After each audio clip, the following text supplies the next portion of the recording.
Mission Transition Episode 1. Warum der richtige Zeitpunkt heute ist und der richtige Weg zählt. SAP S/4HANA zwischen Pflicht und Potenzial. Stellen Sie sich vor, Sie fahren ein Auto, das Sie über viele Jahre zuverlässig begleitet hat. Doch der Hersteller kündigt an, ab nächstem Jahr gibt's keine Ersatzteile mehr, kein Service, keine Updates. Fahren Sie weiter oder planen Sie den Umstieg? Genau da stehen viele Unternehmen heute mit ihrem SAP ECC-System. Und die Frage lautet nicht mehr ob, sondern wie sie den Wechsel gestalten, wirtschaftlich, strategisch und mit Blick auf Zukunftsfähigkeit. Die Zeit läuft, aber bitte nicht kopflos handeln. Ende 2027 endet die reguläre Wartung für viele SAP ECC-Systeme. Das ist mehr als eine technische Fußnote. Es bedeutet steigende Betriebskosten, reduzierten Supportumfang, erhöhtes Betriebsrisiko durch Sicherheits- und Compliance-Lücken. Was oft unterschätzt wird, ist der Preis, den Sie fürs Warten bezahlen. Nicht nur im Projektbudget, sondern bei der Frage, wie lange Innovationen wie KI, Automatisierung oder moderne User Interfaces im Unternehmen faktisch blockiert bleiben. Je länger gezögert wird, desto enger wird der Markt. Erfahrene Berater, spezialisierte Partner und etablierte Tools werden knapper. Die Qualität der Entscheidungen sinkt, während die Kosten steigen. Extended Maintenance ist keine Strategie, sondern ein Aufschieben mit Aufpreis. Zweitens, S/4HANA ist kein Upgrade, es ist ein Betriebsmodell. Der Wechsel zu S/4HANA ist kein technischer Meilenstein, sondern ein strategisches Zielbild. Wer ihn als reines IT-Projekt behandelt, vergibt so einige Chancen, wie die Entscheidungen auf Echtzeitdatenbasis, automatisierbare Kernprozesse, ESG-taugliche Datenmodelle und Governance sowie Modularität, Cloud Readiness und Business Continuity.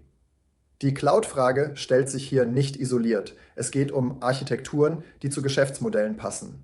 Für viele Unternehmen ist das nicht Cloud First, sondern Purpose First.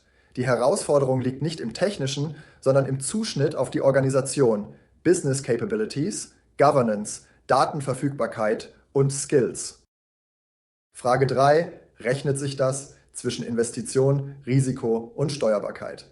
Laut DSAG-Studie liegt der Median der Projektkosten bei rund 3 Millionen Euro. Das klingt viel, ist aber weniger als viele Custom-Code-Projekte der Vergangenheit. Und es ist auch relativ. Denn was spart man? Weniger Betriebskosten durch Automatisierung, bessere Compliance durch Standardisierung, geringerer Wartungsaufwand bei reduziertem Custom-Code, schnellere Entscheidungszyklen durch zentrale Datenmodelle, aber der Business Case steht und fällt mit der Zielarchitektur und mit einer belastbaren Lizenzstrategie. Viele Unternehmen unterschätzen die Komplexität ihrer Lizenzlandschaft und übersehen dabei auch folgende Punkte: Doppelzahlungen bei Hybridmodellen, Fallstricke im Digital Access Risiko in der Lizenzvermessung. Lizenzmanagement ist kein Nebenthema. Es ist eine strategische Komponente der Wirtschaftlichkeitsrechnung.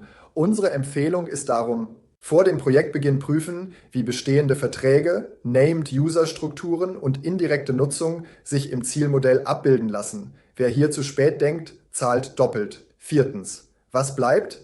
Die SAP-Transformation ist keine Lizenzentscheidung, kein Infrastrukturprojekt und kein CFO-Budgetposten. Sie ist eine Richtungsentscheidung für die Organisation, technologisch, kulturell und wirtschaftlich. Die entscheidende Frage lautet nicht SAP S/4HANA, ja oder nein, sondern welches Zielbild hat Ihre Organisation? Welcher Weg führt dahin? On-Prem, Cloud oder Hybrid? Wie sichern Sie Wirtschaftlichkeit und Steuerbarkeit?